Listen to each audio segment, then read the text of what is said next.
इसके लिए यहां पर जो होता है, जो ऐसे स्वार्थी धार्मिकता का खमीर, ऐसे फरीसी हो जो आत्मिक अगुए होते हैं, उनसे सावधान रहना कि ये खमीर जो है ना, फिर लोगों को भी आदत लग जाती है, मालूम है, वो भी कभी कभी उनके जैसे बैठना आके बाबा। अब उनको तो आदत लगी है, फिर बाबा कभी भी आए घर पे बैठ जाएंगे, क्या बस बाबा को कैसे पूछते हैं, बाबा जी क्या है बताओ, वैसे पास्टर जी क्या है बताओ, क्या कहा प्रभु ने, कुछ नहीं कहा प्रभु ने, ऐसा करते रहेगा तो मरने के बाद नरक में जाएगा, यही कहा है। इसके लिए धार्मिकता और आत्मिकता, इसमें बहुत फर्क है। Difference between righteousness and spirituality. ये इनके धार्मिक स्वयं धार्मिकता से सावधान रहना, स्वार्थी धार्मिकता है, मुझे कुछ मिले इसके लिए धार्मिक है, मैं बताने वाला हूं।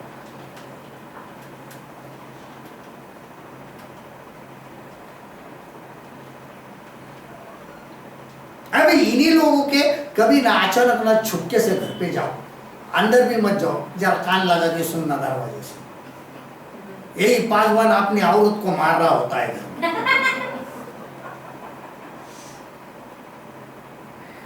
बच्चों को गाली दे रहा होता है। धार्मिकता बताने के लिए बहुत कुछ, नया तो झूठ तो पक्का बोल रहा होता है। दरवाजे के बाहर जाके फिर फोन करो आप, पास्टर जी जरा काम है, आने का है, आप कहाँ पे हो, आपको अंदर से आवाज है, नहीं नहीं मैं बाहर हूँ, प्रार्थना को गया हूँ, अब जरा बाद में आ जाए, फिर बेल दबाना, फिर बेल दबाना, फिर देखो क्या होता।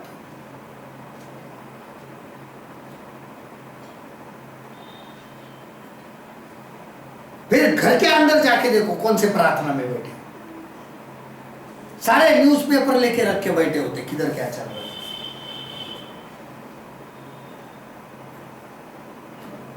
उसके बाद नंबर 5, भूलने का अभिशाप या विनाश, the blight of forgetfulness, the blight of forgetfulness.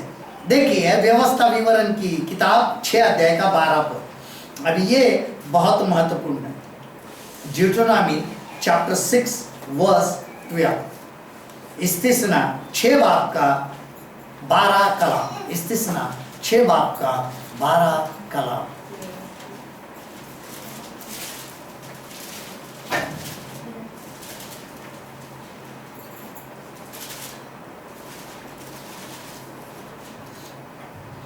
तब सावधान रहना कहीं ऐसा ना हो कि तू यहोवा को भूल जाए जो तुझे दासत्व के घर अर्थात मिस्र देश से निकाल लाया है। देखिए तो तू होशियार रहना, तो ऐसा ना हो कि तू खुदावन को जो तुझसे मुल्क के मिस्र यानी गुलामी के घर से निकाल लाया भूल जाए। हम कभी कभी यही भूल जाते हैं। सावधान रहना, भूलना नहीं है कि हमें कहां से लाया है। जब सब कुछ हो जाता है,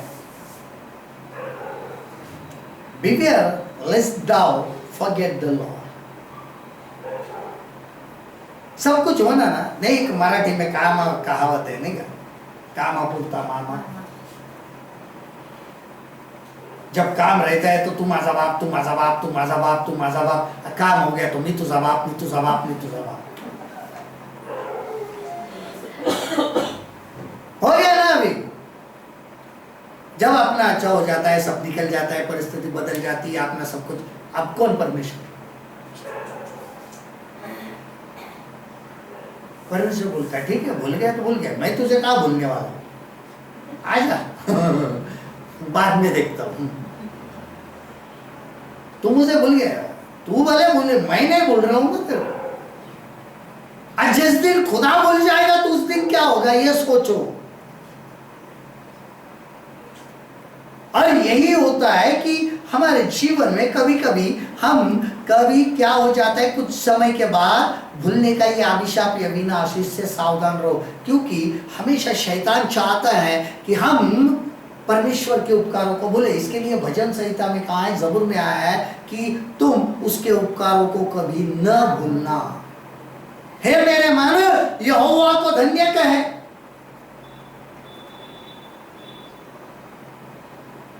कि तू कभी किसी उसके उपकार को न भूलना।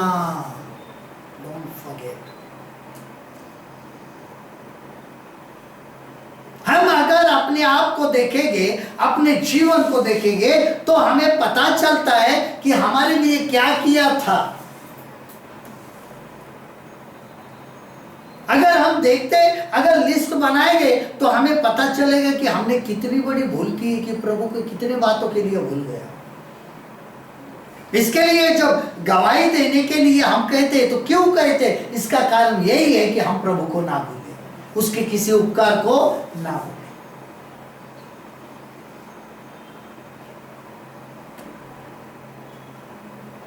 हमारे जीवन में कभी कभी ऐसी कुछ समस्या आ जाती है, तब हम क्या हो जाते हैं, कुछ बातों को क्या कर जाते हैं, आखिर में भूलना शुरू कर देते हैं। कुछ बातों के लिए याद दिलाने के लिए कभी कभी प्रभु फिर से वही परिस्थिति सामने लाते हैं। भूल गया था ना बेटा, आ जा अभी। हाँ, फिर याद आ जाती है।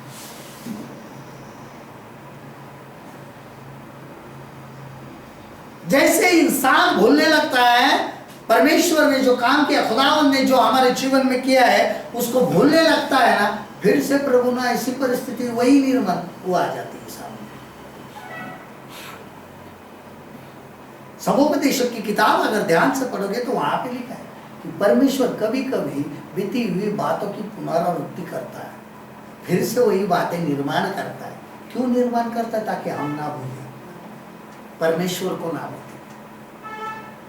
हमारे जीवन में कभी कभी समस्याएं बरकरार रहती। क्यों बरकरार रहती? एक के बाद दूसरी, दूसरे के बाद तीसरी। क्यों मुसीबत आ जाती है? कि हमें परखे और हम खुदावंद को ना भूलें। हम कहते हैं क्या है प्रभु, हम तो मसीह हो गए, हमने तो बपतिस्मा लिया, हम प्रभु भोज लेते, हम अभी अच्छे मार्ग पे चल रहे, क्यों हमारे पीछे ये लगा दे? प्रभु को यही पता होता है, भैया इसके लिए रखता हूं कि 10 दिन भी मैं तेरे ऊपर मुसीबत नहीं लाऊंगा ना, तो तू दूसरे दिन मुझे भूल जाएगा। उनको पता है। इसके लिए कुछ ना कुछ, बच्चों की हो गई, परिवार की हो गई, फाइनेंस की हो गई, घर की हो गई, बीमारी की हो गई, कुछ ना कुछ चालू है ताकि हम परमेश्वर को ना भूलें। इसके लिए समस्या आ रही है, प्रभु धन्यवाद याद दिला रहा है तू प्रभु है। सावधान रहो। अगर समस्या नहीं आई आपके ऊपर, एक भी दिन में कुछ भी आपके जीवन में कोई भी सामने से गलत कुछ नहीं हो रहा है, तो समझ लेना आपका ही तो भी गलत है।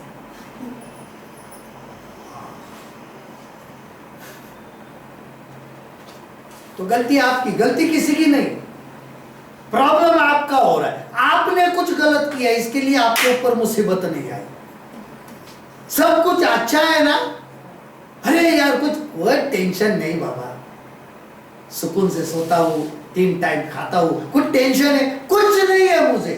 फिर तू गलत है।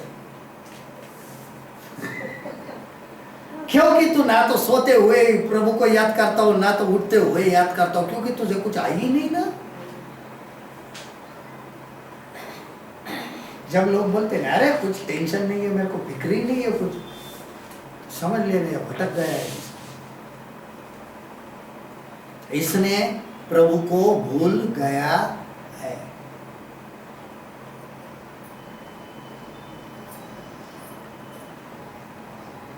हमारे पास सब अच्छा है ना, तो पक्का बोलेंगे ना।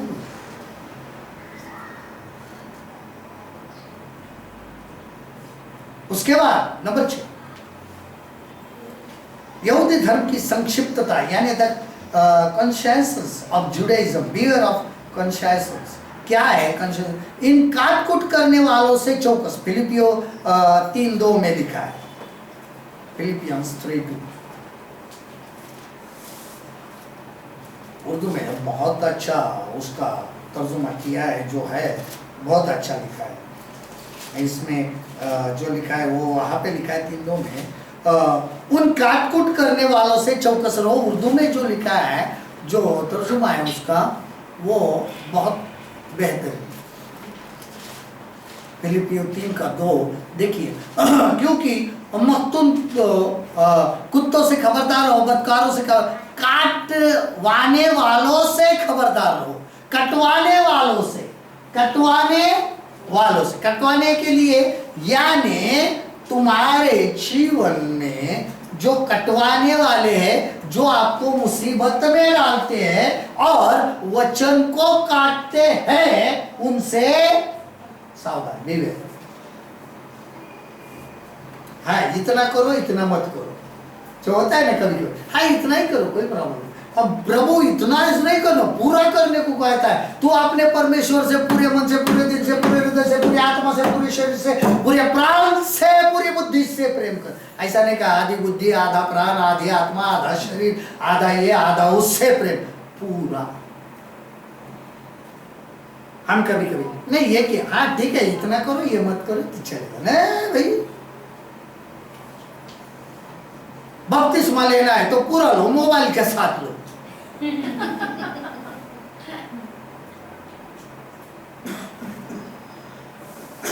बपतिस्मे से पहले सब पार्टी विकेट सब निकाल क्या, पैसे को बपतिस्मा नहीं चाहिए,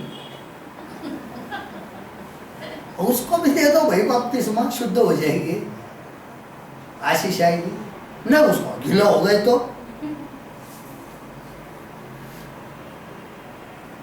कोई नहीं करता है। नहीं, पानी में उतरने से पहले अपने इस पर कुछ नहीं होता। और क्यों होता है? बपतिस्मा लेते वक्त भी ध्यान रहता है, भी पैसे तो नहीं निकलेंगे वॉलेट से। अरे कोई है, कुछ ने कुछ किया तो, लिया तो, है होता है ना। तो बपतिस्मा लेने का फायदा ही क्या? डूब रहा है प्रभु में और ध्यान वॉलेट के पास है, पैकेट के पास। तो बपतिस्मा लेने का मतलब क्या है?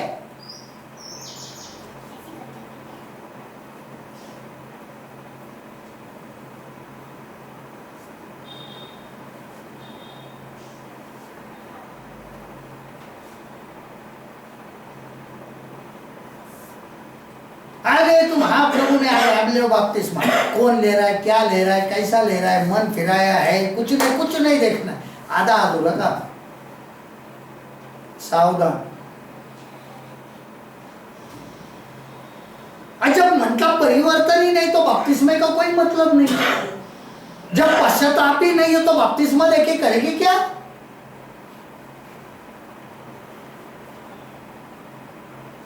रिपेंट, पश्चाताप करो। बपतिस्मे की पहली शर्त यही है कि पश्चाताप करो, रिपेंट एंड देन बैप्टाइज। हम कहते पहले बपतिस्मा दो, फिर देखते पश्चाताप कब करना।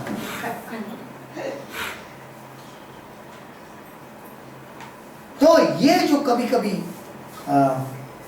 कंसेशन रहता है, पूरा गड़बड़ रहता है, काट-कूट करना, कटवाना।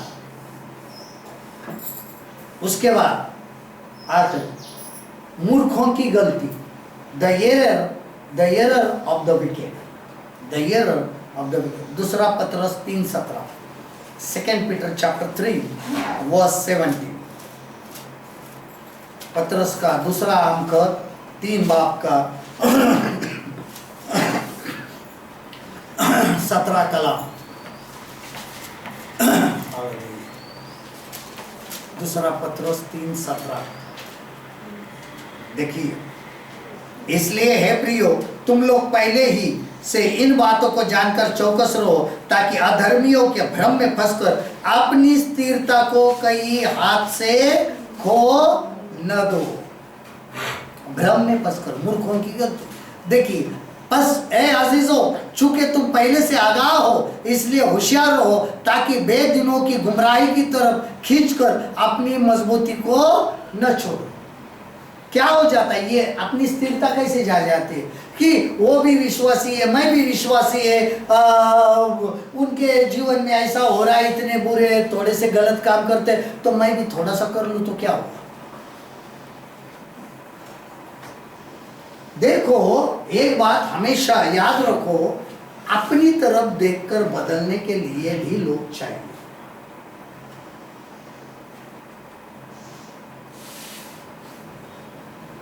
इसके लिए हमें एक उदाहरण के तौर पर रखा है। एक हम दुनिया के सामने एक मिसाल है। बराबर है, ये मसीह का है। क्यों मसीह का है? क्योंकि दिख रहा है कि वो वचन पर चल रहा है। तो दूसरा भी क्यों चल रहा है? यार पहले ऐसा था, अब ऐसा चल रहा है, कुछ ना कुछ बदलाव है, तब वो बदलेगा ना। जब हमारे अंदर कुछ बदलाव नहीं है तो दूसरा क्यों बदलेगा?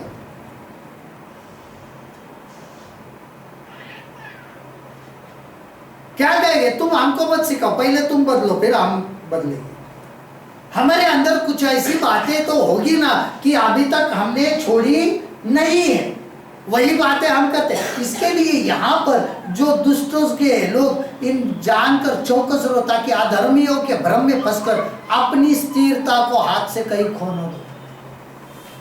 Beware lest you also be led by the error of the wicked. हम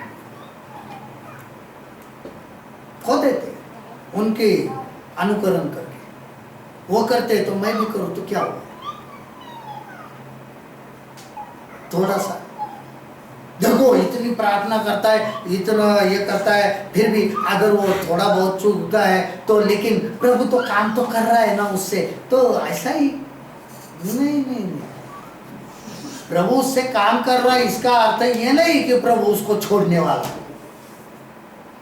हमें लगता है वो प्रभु इसके लिए काम कर रहा है क्योंकि उसकी महिमा होनी है।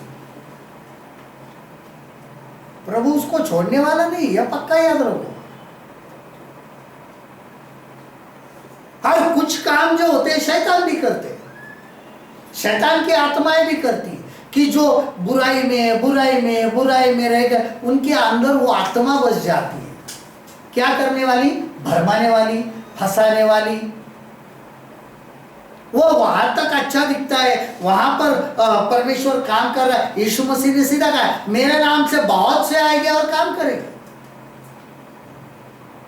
लेकिन तुम उनको उनके फलों से जान लेना, पहचान लेना। इसके लिए कहा है कि झूठे नबियों से सावधान, बिवेयर, सावधान रहो इन 7 चीजों से। और ये हमारे जीवन के लिए बहुत महत्वपूर्ण बात है कि हम क्या रहे, सावधान रहे, बिवेयर। बहुत सारे लोग आज क्या है, सावधानता नहीं मानते हैं। चलो हाँ कुछ नहीं, लेकिन नहीं, ये 7 बातों में पक्के क्या हो जाते हैं, गिर कर नाश हो जाते हैं। तो हमें इन 7 बातों से सावधान रहना है। आइए प्रभु धन्यवाद देते, आपकी महिमा करते, आपके नाम को ऊंचा उठाते हैं। फिर एक बार हम अपने आप को आपके हाथ में समर्पित करते हैं। पवित्र आत्मा, हमें सहायता करने वाले आप है कि हम सावधान रहें। आज हर एक हम सब मिलकर आपको दंडवत करते हुए कहते हैं, प्रभु हमें सावधान रहना सिखाइए।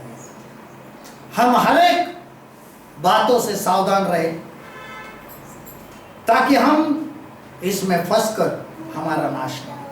हर एक जो सुन रहे हैं सुनेंगे, जो देख रहे हैं जो देखेंगे, हर एक के ऊपर ये सावधान रहने का अभिषेक आए।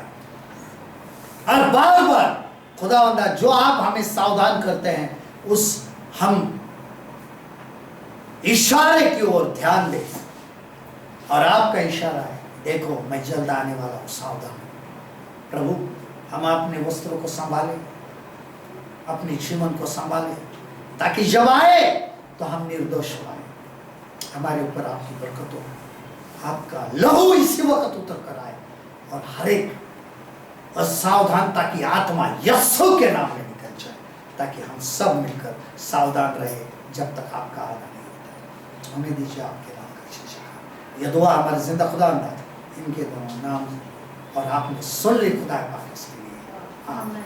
अभी प्रभु परमेश्वर का प्रेम, हमारे यीशु मसीह का अनुग्रह और पवित्र आत्मा की संगति आप सबके साथ में हमेशा हमेशा के लिए बरकरार रहे। आमीन। शांति से जाओ, शांति का परमेश्वर आप सबके साथ में बना रहे। आमीन।